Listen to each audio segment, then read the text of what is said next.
The Constitution of India, Preamble.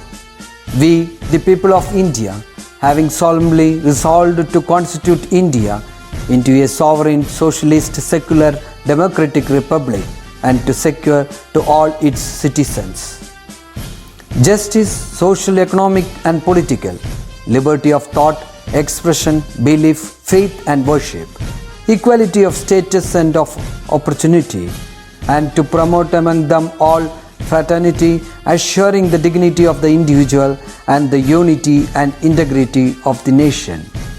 In our Constituent Assembly, this 26th day of November 1949, do hereby adopt, enact and give to ourselves this Constitution.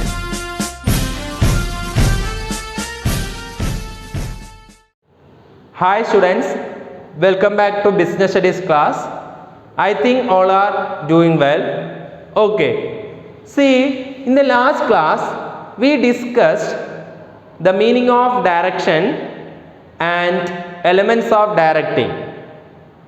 I think all are clear. Okay, today we are going to discuss next topic, Maslow's need hierarchy theory. Maslow's need hierarchy theory. See, actually this Abraham H. Maslow, as an American psychologist, he has developed a classification of human needs. See, which is known as hierarchy of needs. See, according to him, human needs can be classified into 5 categories and can be arranged in the order of their priority. They are physiological needs, safety or security needs, social needs, esteem and ego need for self-realization or self-actualization needs. See, ഇവിടെ നമ്മൾ ഇന്ന് പഠിക്കാൻ പോകുന്നത് മാസ്ലോസിൻ്റെ need hierarchy തിയറിയാണ്. Abraham Maslow's എന്ന് പറയുന്ന ഒരു American psychologist ആണ്. ഇദ്ദേഹം ഹ്യൂമൻ നീഡ്സിൻ്റെ ക്ലാസിഫിക്കേഷൻ ഡെവലപ്പ് ചെയ്തിട്ടുണ്ട്. ഇദ്ദേഹത്തിൻ്റെ അതിന് നമ്മൾ പറയുന്ന പേര് ഹൈറാർക്കി ഓഫ് നീഡ്സ് എന്നാണ് പറയുക. ഇദ്ദേഹത്തിൻ്റെ അഭിപ്രായത്തിൽ, എബ്രഹാം മാസ്ലോസിൻ്റെ അഭിപ്രായത്തിൽ ഹ്യൂമൻ നീഡ്സ് എന്ന് പറയുന്നത് 5 തരത്തിൽ 5 കാറ്റഗറീസ് ഉണ്ട്. In that physiological needs, see these are the basic needs of an individual.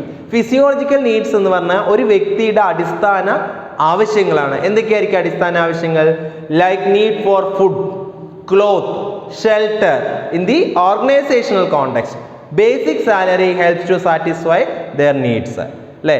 ശരിക്കും ഒരു വ്യക്തിയുടെ അടിസ്ഥാന ആവശ്യം എന്ന് പറയുന്നത് ആ വ്യക്തിക്ക് കിട്ടുന്ന ഭക്ഷണം, വസ്ത്രം, പാർപ്പിടം, അല്ലേ? ഇതാണ് അവരുടെ ബേസിക് നീഡ്സ് എന്ന് പറയുന്നത്. ഇതൊരു ഓർഗനൈസേഷൻ കോണ്ടെക്സ്റ്റ് ഓഫ് വ്യൂവിൽ പറയുകയാണെങ്കിൽ അയാളുടെ ഈ നീഡ്സ് സാറ്റിസ്ഫൈ ചെയ്യാൻ അയാൾക്ക് എന്ത് മതി? സാലറി ഉണ്ടെങ്കിൽ ഇത്തരത്തിലെ ഫുഡും ക്ലോത്തും ഷെൽട്ടറൊക്കെ അയാൾക്ക് ഈ നീഡ്സ് ഒക്കെ സാറ്റിസ്ഫൈ ചെയ്യാൻ പറ്റും. That is physiological needs. And then second one, safety and security needs. See, these needs consist of the need for protection from physical danger and economic security. ഈ സേഫ്റ്റി ആൻഡ് സെക്യൂരിറ്റി നീഡ്സ് പറയുന്നത് എന്താണെന്ന് വെച്ച് കഴിഞ്ഞാൽ, need for the protection from physical danger and for economic security. For example, physical security and protection means protection against fire, accident, etc. And then economic security means here job security, stability of income, pension, insurance, etc. That is safety or security needs. മനസ്സിലായോ? അതാണ് safety and security നീഡ്സിൽ പറയുന്നത്. ഇനി third one, ഒരു വ്യക്തിയുടെ മറ്റൊരു മൂന്നാമത്തെ needs ആണ് ഏത്?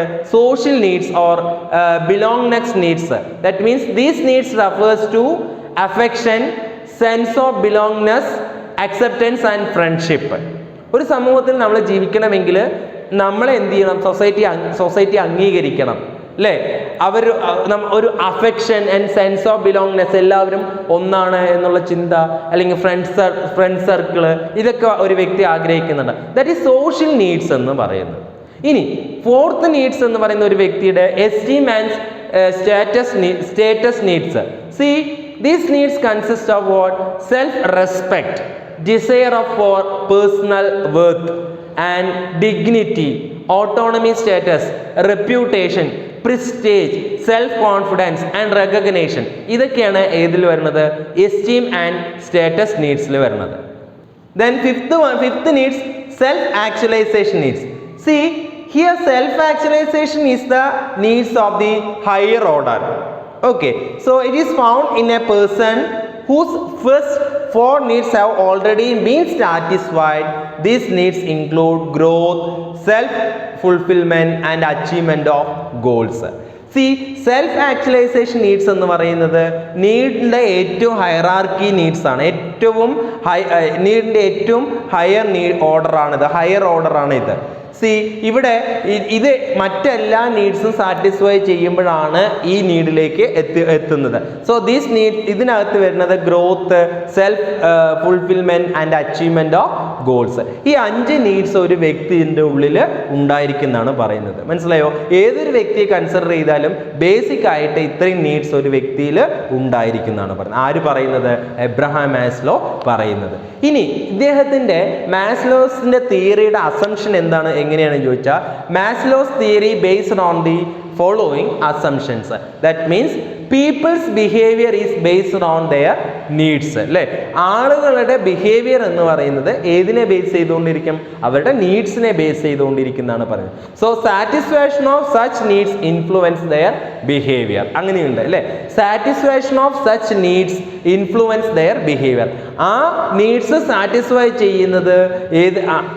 ചെയ്യുന്ന സമയത്ത് satisfaction of such need influence their behaviour. അല്ലേ? അത് ആ നീഡ് സാറ്റിസ്ഫൈ ചെയ്യുന്നത് അവർ ഏതിനെ ഇൻഫ്ലുവൻസ് ചെയ്യും?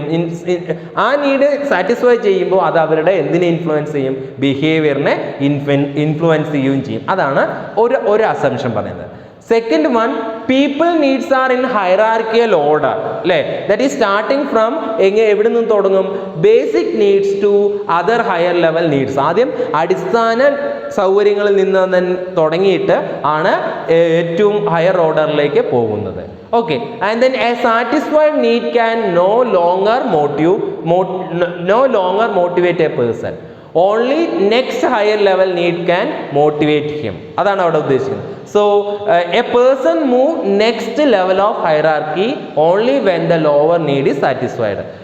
ഒരു താഴത്തെ ആവശ്യങ്ങൾ സാറ്റിസ്ഫൈ ചെയ്താൽ മാത്രമേ ഒരു വ്യക്തി മറ്റ് നീഡിലേക്ക് മൂവ് ചെയ്യുള്ളൂ. അതാണ് ഈ മാസ്ലോസിന്റെ തിയറിയുടെ എന്തെന്ന് പറയുന്നത്, അസംഷൻസ് പറയുന്നത്. മനസ്സിലാക്കി വയ്ക്കുക. Okay, next topic, financial and non financial incentives. Financial and non financial incentives. See, management can influence the behavior of workers. എങ്ങനെയാണ് മാനേജ്മെന്റിന് വർക്കേഴ്സിന്റെ ബിഹേവിയർ ഇൻഫ്ലുവൻസ് ചെയ്യാൻ കഴിയുന്നത്? By satisfying their needs. അവരുടെ നീഡ്സ് സാറ്റിസ്ഫൈ ചെയ്യിപ്പിച്ചുകൊണ്ടാണ് വർക്കേഴ്സിന്റെ ബിഹേവിയറിനെ ഇൻഫ്ലുവൻസ് ചെയ്യാൻ ആർക്ക് കഴിയുള്ളൂ? മാനേജ്മെന്റിന് കഴിയും. The facilities and objects given by the management to satisfy the needs of these employees are called incentive. അതിനെയാണ് ഇൻസെൻറ്റീവ്. അതായത് മാനേജ്മെന്റ് പ്രൊവൈഡ് ചെയ്യുന്ന ഫെസിലിറ്റീസും ഒബ്ജക്ട്സും അത് ഒരു എംപ്ലോയിയുടെ നീഡ്സ് സാറ്റിസ്ഫൈ ചെയ്യുന്നുണ്ടെങ്കിൽ അതായിരിക്കും എന്തായിട്ട് അറിയപ്പെടുന്നത്? ഇൻസെൻറ്റീവ്സ് എന്ന പേരിൽ അറിയപ്പെടുന്നത്. So it is the means of motivation. Incentives എന്ന് പറയുന്നത് ഒരു തരത്തിലുള്ളൊരു മോട്ടിവേഷൻ ആണ്. So there are the reward based on performance. അല്ലേ? പെർഫോമൻസിനനുസരിച്ച് അവർക്ക് എന്ത് കൊടുക്കുന്നു? റിവാർഡ് കൊടുക്കുന്നു. അതൊരു ഇൻസെൻറ്റീവ്സ് ആണ്. There are two types of incentives, that is financial incentives and non-financial incentives. രണ്ട് തരത്തിലുള്ള ഇൻസെൻറ്റീവ്സ് വരുന്നുണ്ട്. ഫിനാൻഷ്യൽ ഇൻസെൻറ്റീവ്സ് ഉണ്ട്, നോൺ ഫിനാൻഷ്യൽ ഇൻസെൻറ്റീവ്സ് ഉണ്ട്. See, financial incentives or monetary or incentives എന്ന് പറഞ്ഞു കഴിഞ്ഞാൽ എന്താ ചോദിച്ചാൽ, monetary incentives expressed in terms of money. പണത്തിൻ്റെ അടിസ്ഥാനത്തിൽ എക്സ്പ്രസ് ചെയ്യാൻ കഴിയുന്ന ഇൻസെൻറ്റീവ്സ് ആണ് ഏത് monetary incentives. So they involve direct or indirect payment of rewards in returns of the money. Okay, so it is means to satisfy physiological and safety needs എന്നാണ് പറഞ്ഞിരിക്കുന്നത്. So financial incentives R more powerful motivators for lower level employees. Lower level എംപ്ലോയീസിനെ കൂടുതൽ motivate ആവാൻ ഏറ്റവും നല്ല ഒരു incentives എന്ന് പറയുന്നത് ഏതാണ്? ഫിനാൻഷ്യൽ ഇൻസെൻറ്റീവ്സ് ആണ്. That means it establishes direct relationship between effort and rewards. Okay, see, there are different types of financial incentives. That is the first one, pay and allowances. Pay and allowances. See, salary is the monetary incentive. So it include basic salary, dearness allowance, other allowances. See, salary system consists of what? Regular increments in the pay every year and enhance the allowances from time to time. That is the first financial incentives. And second one, productivity linked wages incentives. That is, many organizations design a wage incentive plan linked with the productivity at individual or group level. Okay, and the next one, what is it? Bonus. Bonus is one time reward given for high performance. Okay, that is bonus. And the next one is financial incentives. What is it? Profit sharing. See, in this scheme employees are given a share in surplus profit of the firm. Firmന് surplus profit ഉണ്ടാകുമ്പോൾ അതിൻ്റെ ഒരു share എംപ്ലോയീസിന് കൊടുക്കുന്നു. So this motivate the employees to improve their performance for increased profit. Profit increase ചെയ്യാൻ വേണ്ടിയിട്ട് workers കൂടുതൽ എന്ത് ചെയ്യുന്നു? അപ്പോൾ വർക്ക് ചെയ്യുന്നു. Okay, and the next one, co-partnership or stock options. So under this incentive scheme, employees are offered company share at set price which is lower than market price. ഈ co-partnership അല്ലെങ്കിൽ stock option പറയുന്നത് ഈ scheme പ്രകാരം അവിടെ നിലവിലുള്ള എംപ്ലോയീസിന് തന്നെ എന്ത് ചെയ്യുന്നു? കമ്പനിയുടെ ഷെയറുകൾ കൊടുക്കാൻ തയ്യാറാവുന്നു. അതായത് മാർക്കറ്റ് പ്രൈസിനേക്കാൾ കുറഞ്ഞ നിരക്കിൽ ആർക്ക് തന്നെ കൊടുക്കാൻ തയ്യാറാവുന്നു? അവിടെയുള്ള വർക്കേഴ്സിന് തന്നെ കൊടുക്കാൻ തയ്യാറാവുന്നു. ആ ഒരു സ്കീമാണ് co-partnership or stock options. So they also participate in management of the company. അതാണ് ഫിനാൻഷ്യൽ ഇൻസെൻറ്റീവ്സ്. ഇനി next one, retirement benefits. Next financial incentives, what is it? Retirement benefits. So several retirement benefits such as provident fund, pension, gratuity provide financial security to the employee after their retirement, and this is act as an incentive when they are in service in the organizations. Okay, that is retirement benefit. And then perquisites. See, perquisites means in many companies various perquisites and fringe benefits are given to employee as a financial incentives. അതിൽ ഏതൊക്കെയാണ് വരുന്നത്?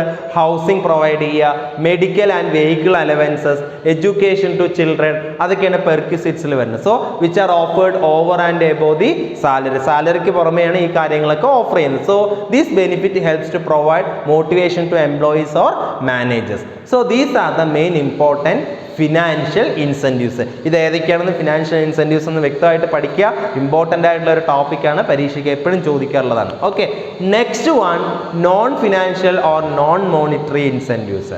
That means non-monetary incentives means it cannot express in terms of money. പണത്തിൻ്റെ അടിസ്ഥാനത്തിൽ express ചെയ്യാൻ കഴിയാത്തതാണ് non monetary incentives or non financial incentives എന്ന് പറയുന്നത്. So such incentives are intangible in nature and intend to increase the status, recognition, team spirit, job security, etc. See, it helps in satisfying higher level needs such as esteem needs and self realization needs. അതാണ് non monetary incentives or non financial incentives satisfy ചെയ്യുന്ന needs. ഏതൊക്കെയാണ്? Esteem നീഡ്സും self realization, അതായത് higher order നീഡ്സുകളായിരിക്കും. So ഇവിടെ വരുന്ന non monetary incentives ഏതൊക്കെയാണ്? Types of non monetary incentives. That is status. See, status means ranking position in the organisations. ഓർഗനൈസേഷനിൽ ഒരു എംപ്ലോയിക്കുള്ള ഒരു പൊസിഷനാണ്. So the authority, recognition, pay and perquisites, rewards, etc. indicate the status of the person. So in the organization, status fulfill the physiological, social and esteem needs of an individual. Okay, that is status. And second non-monetary incentives, what is it? Recognition. See, encouragement of an employee in the form of prize in public is an recognition. Public in the employees angeekarikka. So this recognition helps improving the attributes of employees and motivate them perform better. Okay, and the next one, job enrichment. See, job enrichment is a process of making a job more important and challenging akka. Okay, so it provides what employee for maximum development and helps them to reach up to the point of self realization. That is job enrichment. And the next one, what is it? Career advancement opportunities. See, most of the employees want to grow in their career. So an organization can motivate its employee by providing them opportunity for in-service training and promotions. That is career advanced opportunities. And the next one, what is it? Job security. So employees want their job to secure. So they want stability about the future income and work. So by providing job security, an organization can motivate the worker. Okay, and the next one, what is it? Non-financial incentives, employee participations. See, participation means physical and mental involvement of subordinates in the managerial activities, especially what decision making. So it enhances their willingness to work and thereby increasing the overall efficiency of the organizations. Okay, and the next one, employee empowerment. So empowerment means giving more autonomy and power to subordinates. See, empower makes people feels that their jobs are important. So this feeling will have a positive effect. So these are the important types of non-monetary incentives. I think all are clear. Next one, difference between monetary incentives and non-monetary incentives. See, monetary incentives, the first one, it is paid in terms of money. But in case of non-monetary incentives, it is no payment of money. Okay. Second one, it consists of wages, allowance, bonds, etc. in monetary incentives. But in case of non-monetary incentives, it consists of promotion, greater authority, recognition, etc. Third one, in monetary incentives, it is a visible and measurable. But in case of non-monetary incentives, not visible and not measurable. And then fourth one, monetary incentives helps in satisfying low level needs. But in case of non-monetary incentives, it helps in satisfying higher level needs. And then monetary incentives, it is more effective in motivate low level personnel. And then but in case of non-monetary incentives, it is effective in motivate high level personnel. Okay, I think all are clear. Next topic, leadership. See, leadership, what do you mean by leadership? Leadership is one of the most important elements of directions. So managers at all levels are expected to be leaders of their subordinates. So leadership is the ability of leader to influence the performance and behavior of the subordinates. സബോർഡിനേറ്റ്സിൻ്റെ ബിഹേവിയറിനെ സ്വാധീനിക്കാൻ കഴിയുന്ന ആളായിരിക്കും എന്തെന്ന് പറയുന്നത് ഒരു leader എന്ന് പറയുന്നത്. So it is the ability to build up a confidence and zeal among the people. So a leader may or may not be a manager, but a manager must be a leader. ഒരു leader എന്ന് പറയുന്നത് ഒരു manager ആവുകയോ manager ആവാതിരിക്കുകയോ ചെയ്യാം. പക്ഷേ manager എപ്പോഴും must be A leader ആയിരിക്കും എന്നാണ് പറയുന്നത്. എന്താണ് ലീഡർഷിപ്പ് അല്ലെങ്കിൽ ലീഡർഷിപ്പ് എന്ന് പറഞ്ഞു കഴിഞ്ഞാൽ ലീഡർഷിപ്പ് എന്നുകൊണ്ട് അർത്ഥമാക്കുന്നത് മീനിങ് ആൻഡ് ഡെഫിനേഷൻസ്.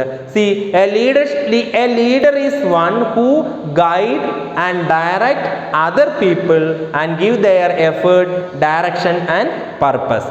ഒരു ലീഡർ എന്ന് പറയുന്ന ആരാണ്? Is a one who guide and direct other people. മറ്റുള്ളവരെ ഗൈഡ് ചെയ്യുക, മറ്റുള്ളവരെ ഡയറക്റ്റ് ചെയ്യുന്ന ആളായിരിക്കും ഒരു ലീഡർ എന്ന് പറയുന്നത്. സോ അതാണ് ലൂയിസ് എ അലൻ പറയുന്നത്. So leadership is the process of influencing the activities of an individual or group for achieving the goals of the business. Okay, so an individual possessing the attributes of leadership is known as leader എന്നാണ് പറയുക. ഒരു വ്യക്തിക്ക് leadership qualities ഉണ്ടെങ്കിൽ ആ വ്യക്തിയെ നമുക്ക് എന്തായിട്ട് പറയാം? ലീഡർ എന്ന രീതിയിൽ പറയാൻ കഴിയും. അപ്പോൾ എന്തൊക്കെയാണ് ലീഡർഷിപ്പിന്റെ ഫീച്ചേഴ്സിൽ പറയുന്നത്? ഒന്ന്, leadership indicate ability of an individual to influence others. മറ്റുള്ളവരെ സ്വാധീനിക്കാൻ കഴിയുന്ന ആളായിരിക്കണം ലീഡർഷിപ്പ്. അതിനുള്ള കഴിവുള്ള വ്യക്തിയായിരിക്കും ലീഡർഷിപ്പ് വരുന്നത്. And then leadership tries to bring change in the behavior of others. മറ്റുള്ളവരുടെ ബിഹേവിയറിൽ ചേഞ്ചസ് കൊണ്ടുവരാൻ കഴിയും ഏതിലൂടെ? ലീഡർഷിപ്പിലൂടെ. And then it indicates interpersonal relationship between leaders and followers. ഫോളോവേഴ്സും ലീഡേഴ്സും തമ്മിൽ ഒരു ഇന്റർപേഴ്സണൽ റിലേഷൻഷിപ്പ് ലീഡർഷിപ്പിലൂടെ കാണിക്കാൻ സാധിക്കും. Okay, so it is exercised to achieve common goals of the organizations, and it is a continuous process. And then leadership is as situational എന്നാണ് പറയുന്നത്. Okay, the next one, importance of leadership. See, leadership is the important factor for an organization success. അല്ലേ? ഒരു ഓർഗനൈസേഷൻ്റെ സക്സസ്സിൽ ഏറ്റവും important ആയിട്ടുള്ള ഒരു ഫാക്ടറാണ് അവിടുത്തെ എന്ത്? ലീഡർഷിപ്പ് എന്ന് പറയുന്നത്. അത് തന്നെയാണ് history reveals that many times difference between success and failure of an organisation is leadership. അല്ലേ? അത് നമുക്ക് ചരിത്രം പറഞ്ഞു തരുന്നുണ്ട്. സക്സസും ഫെയിലിയറും ഏതിനെ ബേസ് ചെയ്തുകൊണ്ടിരിക്കും? ലീഡർഷിപ്പിനെ ബേസ് ചെയ്തുകൊണ്ടിരിക്കുന്നതാണ് പറയുന്നത്. സോ ഇമ്പോർട്ടൻസ് ഓഫ് ലീഡർഷിപ്പ് എന്ന് പറയുന്നത്, first one, it improve motivation and morale. Leadership improve motivation and morale. So a good leader improve the motivation and morale of the employee through the access of his dynamic leadership. Okay, and then next one, creating confidence. See, a good leader creates confidence in his subordinate by giving them sound advice and directing them in good performance. Okay, that is creating confidence.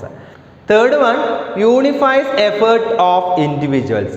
See, leadership direct and unify the effort of individual or group for the accomplishment of organizational goals. And the next one, leadership providing cooperations. See, a good leader can handle and conflict among the workers. A good leader can handle the conflict among the workers smoothly. So this will promote what? Cooperation. This will promote cooperations. Okay, and the next one, provide training to subordinate. See, a good leader can provide training to his subordinate, and he always build up his successor and helps in smooth succession process. Okay, and these are the importance of leadership. Okay, next one, qualities of a good leader. See, an effectiveness of leadership very much depends on the quality of the leader. See, a leader should possess the following qualities. ഒരു ലീഡർക്ക് ഉണ്ടായിരിക്കേണ്ട qualities എന്തൊക്കെയാണെന്ന് ചോദിച്ചാൽ, first one, physical features. See, physical personality of an individual depends his physical features like height, weight, appearance, etc. A leader should possess some of these qualities to attract people. ഒന്നാമത്തെ qualities ആണ് physical features ആണ്, അല്ലേ? അതാണ് ഒന്നാമത്തെ qualities. Second one, knowledge. C, A good leader should have required knowledge and competency. Okay, and then next one, integrity. See, a leader should possess high level of integrity and honesty. Okay, so he should be role model to others. Okay, and the next one, what? Initiative and creative abilities. See, a good leader should have courage and initiative. Okay, and the next quality is, what is it? Communication skill. A leader should be able to communicate his ideas which his followers. A leader should be not only a good speaker but also a good listener, teacher and counselor. Okay, and the next quality is what is it? Motivation skill. A leader should be an effective motivator. He should understand the needs of the people and motivate them through satisfying their needs. That is motivation skills. And then next one, self-confidence. See, a good leader should have confidence in his ability to lead others. Okay, and the next one, emotional stability. So next one, objectivity. See, a leader should have an objective outlook free from bias and prejudice. Okay, and the next one, leader should have the social skill. A leader should be sociable and freely with his colleagues and followers. And then a leader should have empathy. Empathy means the ability to look at things from others' point of view. അല്ലേ, മറ്റുള്ളവരുടെ point of വ്യൂവിൽ നിന്നുകൊണ്ട് ചിന്തിക്കുന്ന ആളായിരിക്കണം ഒരു leader എന്ന് പറയുന്നത്. So empathy will help the leader to understand the preferences and feelings of subordinates. സബോർഡിനേറ്റ്സിന്റെ feelings അല്ലെങ്കിൽ അവരുടെ പ്രിഫറൻസ് മനസ്സിലാക്കാൻ ഏതിലൂടെ പറ്റുന്നു? എംപതിയിലൂടെ ഒരു ലീഡർക്ക് പറ്റുന്നു. So these are the important qualities of A leader. Okay, next one, leadership style. See, leadership style is the behavior pattern of the leader as perceived by a people around him. So depending on the use of authority, there are three basic style of leadership. That is autocratic leadership, democratic leadership and laissez-faire leadership. See, autocratic or authoritarian leaders. See, an autocratic leader എന്ന് പറയുമ്പോൾ an autocratic leader gives orders and expect his subordinate to obey those orders. Autocratic leader എന്ന് പറയുമ്പോൾ സബോർഡിനേറ്റ്സിനെ എന്ത് ചെയ്യുന്നു? സബോർഡിനേറ്റ്സിന് order കൊടുക്കുന്നു, അല്ലേ? ഇത് ചെയ്യുക, അത് ചെയ്യുന്ന പറയും. അത് ആരനുസരിക്കണം? സബോർഡിനേറ്റ് എന്ത് ചെയ്യണം? അനുസരിക്കണം. അതാണ്. So such leaders R dictators. So these types of leader hold complete powers and responsibility with him and take all decision as his own. ഈ ഓട്ടോക്രാറ്റിക് ലീഡർ എന്താണെന്ന് വെച്ച് കഴിഞ്ഞാൽ കൽപ്പിക്കും, മറ്റുള്ളവരെ അത് അനുസരിച്ചോളണം. അതാണ് ഇതിൻ്റെ മുഴുവൻ റെസ്പോൺസിബിലിറ്റിയും പവർ ആർക്കായിരിക്കും? ഈ ലീഡർക്ക് ഉണ്ടായിരിക്കും. ഡിസിഷൻ മേക്കിംഗ് എല്ലാം ഇയാൾ സ്വന്തമായിട്ട് തന്നെയായിരിക്കും തീരുമാനിക്കുന്നുണ്ടാവും. Okay, so they do not entertain many suggestions or initiate from the subordinates. സബോർഡിനേറ്റിൻ്റെ ഭാഗത്തു നിന്ന് ഒരു തരത്തിലുള്ള സജഷൻസും ഇയാൾ എന്ത് ചെയ്യില്ല? അക്സെപ്റ്റ് ചെയ്യില്ല. സോ ഇവിടെ ദിസ് ഈസ് ഐ സ്റ്റൈലാണ്. ഇവിടെ ഐ എന്ന് പറയുന്ന ഐ മീൻസ് ഞാൻ, അല്ലേ? So and communication is one way ആയിരിക്കും. So quick decision is also facilitated. So that is autocratic leader. And the next one, democratic or participative leader. See, here the leader participates subordinate in decision making. Decision making il ആരെ കൂടെ ഉൾപ്പെടുത്തുന്നു? സബോർഡിനേറ്റ്സിനെ കൂടെ ഉൾപ്പെടുത്തുന്നെങ്കിൽ that is democratic leader എന്ന് പറയും. A participation and decentralization can be seen there. He is seen here with sufficient. It is two-way communication ആണ് ഇവിടെ. Okay, so these types of leader can win the cooperation of group and motivate them effectively and positively. അല്ലേ, positive ആയിട്ട് effective ആയിട്ട് ഈ ഇത്തരത്തിലുള്ള ഗ്രൂപ്പുകൾക്കിടയിൽ motivate ചെയ്യാനും ഇത്തരത്തിലുള്ള leaders corporation maintain ചെയ്യാനും കഴിയുന്നു എന്നുള്ളതാണ് ഏത് ലീഡർ? ഡെമോക്രാറ്റിക് ലീഡർ എന്ന് പറയുന്നത്. Okay, and the laissez faire or free rein leader. See, here the leader delegate complete authority to subordinates. സബോർഡിനേറ്റിന് പൂർണ്ണമായിട്ടും അധികാരങ്ങൾ കൊടുക്കും. എന്നിട്ട് subordinates are free to decide, plan and control their own actions. Subordinate അവർക്ക് അവരുടെ ഇഷ്ടം പ്രകാരം കാര്യങ്ങളൊക്കെ തീരുമാനിക്കാം. So leader does not interfere in to the activities of subordinates. സബോർഡിനേറ്റിന്റെ ആക്ടിവിറ്റീസിൽ ആര് കൈകടത്താൻ വരില്ല? ലീഡേഴ്സ് കൈകടത്താൻ വരില്ല. And act as a umpire or consultant of the group. It is the you style leadership. ഇത് നിങ്ങൾ എന്നുള്ള രീതിയിലാണ് ഇതിന്റെ കാര്യങ്ങൾ പോക്ക്. അപ്പം നിങ്ങൾ ചിന്തിക്കുക, നിങ്ങൾ ഏത് ലീഡറാണ്? ഓട്ടോക്രാറ്റിക് ലീഡറാണോ, ഡെമോക്രാറ്റിക് ലീഡറാണോ, ലേസി ഫെയർ ലീഡർ ആയിരിക്കുമോ എന്നുള്ളത് നിങ്ങൾ ചിന്തിക്കുക. Okay, next one communication. See communication, the word communication is derived from the Latin word communes, see, which means common. Hence communication means sharing of ideas in common. That means communication plays same role in the organization as the nervous system of the human body. Okay, so communication is the wheel or vehicles of the organizations. So good managers are good communication and poor managers are poor communications. So the definition of communication: communication is an exchange of facts, ideas, opinions or emotion by two or more persons. രണ്ടോ അതിലധികമോ വ്യക്തികൾ തമ്മിൽ ideas, facts, opinions, emotions എന്ത് ചെയ്യുന്നു, share ചെയ്യുന്നതാണ് ഏത് communication എന്ന് പറയുന്നത്. Okay, so the characteristics of communication, it involve at least 2 person, 2 പേര് വേണം. ഒരു സെൻഡർ ഉണ്ടായിരിക്കണം, ഒരു റിസീവർ ഉണ്ടായിരിക്കണം. So a message is must in communications. കമ്മ്യൂണിക്കേഷനിൽ എന്ത് വേണം, ഒരു മെസ്സേജ് വേണം. It is the subject matter of the communications. And then communication is two-way process ആയിരിക്കും, that is information and understanding. So it may be formal or informal ആയിരിക്കാം, and it flow up and down and from side to side. So these are the characteristics of communications. See, next one, process or elements of communications. See, communication have been defined as a process. See, this process involves the elements like source, encoding, media or channel, decoding, noise and feedback. So that is elements of communication lo varunathu. First one, sender. See, communicator or sender is the person who convey the messages. Message convey ചെയ്യുന്ന ആളാണ് ആര്, sender എന്ന് പറയുന്നത്, message അയക്കുന്നയാൾ. So the sender represent source of the communication. കമ്മ്യൂണിക്കേഷൻ്റെ source എന്ന് പറയുന്നത് എവിടെ നിന്നാണ്, സെൻഡറിൽ നിന്നാണ്.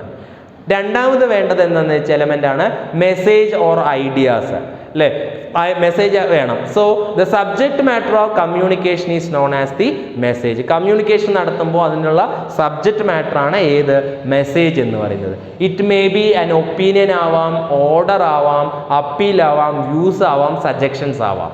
Okay, and then third one, encoding. So it is the process of converting the message into communication symbols. അല്ലേ, മെസ്സേജസിനെ എന്ത് ചെയ്യാണ്, കമ്മ്യൂണിക്കേഷൻ സിമ്പിൾസ് ആയിട്ട് കൺവേർട്ട് ചെയ്യുന്നതിനെയാണ് എൻകോഡിങ് എന്ന് പറയുന്നത്. ദ നെക്സ്റ്റ് വൺ, ഈ എൻകോഡ് ചെയ്ത medias or channels. It is the path through encoded messages is transmitted to the receiver. റിസീവറിലേക്ക് ട്രാൻസ്മിറ്റ് ചെയ്യാൻ ഉള്ള മാർഗമാണ് മീഡിയ എന്ന് പറയുന്നത്. The channel may be written form ആവാം, ഫേസ് ടു ഫേസ് ആവാം, ഫോൺ കോൾ ആവാം, ഇൻ്റർനെറ്റ് ആവാം. Next one, recording. So it is the process of converting encoded symbols to the sender. Okay, and the next one, receiver. The person who receive communication of the sender. Sender അയച്ച കാര്യം ആരാണ് receive ചെയ്യുന്നത്, അവരാണ്, ആർക്കാണോ കിട്ടുന്നത് അവരായിരിക്കും receiver. And the next one, next element, feedback. So the receiver send his response to the sender of the message. So this response is known as feedback. So when feedback is received by the sender, the communication process is complete. And the next one is, what is it? Noise. See, it includes some obstructions or hindrance to the communications. Communication നടക്കുമ്പോൾ നമുക്ക് ചിലപ്പോൾ ചില തടസ്സങ്ങൾ വരാറുണ്ട്. For example, poor telephone connections and inattentive receiver, faulty decoding, അങ്ങനെ പല പല കാര്യങ്ങളും വരണം. ദാറ്റ് ഈസ് ഹിൻഡ്രൻസ് വരാറുണ്ട്. That is noise. ഇത്രയും എലമെന്റ്സ് ആണ് ഏതിലുണ്ടായിരിക്കേണ്ടത്, ഒരു കമ്മ്യൂണിക്കേഷനകത്ത് ഉണ്ടായിരിക്കേണ്ടത്. Okay, I think all are clear. Okay, that's all for today. If you have any doubt, please contact me.